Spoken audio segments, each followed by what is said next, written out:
Tukiripoti moja kwa moja katika viwanja vya ground Sibeselo Gondwani, na ni muda wa time kata sheria mwaka wa pili na sheria mwaka wa tatu. Na mchambuzi kutoka katika mkoa wa Mbeya Adini Mwakina, tunataka kuja maswali mawili matatu. Unaonaje mpambano leo? Mpambano ulikuwa mzuri, kipindi cha kwanza tumeona timu zinacheza kushambuliana, ila mwaka wa pili naona tunakuwa tunasahau kidogo. Kuna beki yao Tito anacheza mkubwa katikati pale, anahitaji ongeze makini kidogo kwa sababu anacheza faulu za wazi wazi kwa Darini. Tukiangalia sheria mwaka wa tatu wana washambuliaji wepesi, afu pia wana akili ya magoli, afu pia ni wazuri sana kwenye kupiga faulu. Kwa hiyo tutegemee mechi nzuri kipindi cha pili, timu zote zitasikiliza mawaidha kutoka kwenye timu za kuelekea nguo, kwa watapiga vizuri.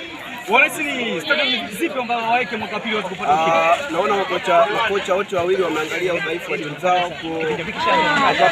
Mwaka wa pili itabidi wa switch viungo vyao. Asante sana mchambuzi, na tukirejea uwanjani kwa kipindi cha pili, mimi ni mtangazaji wako Edson Nyangase kutoka.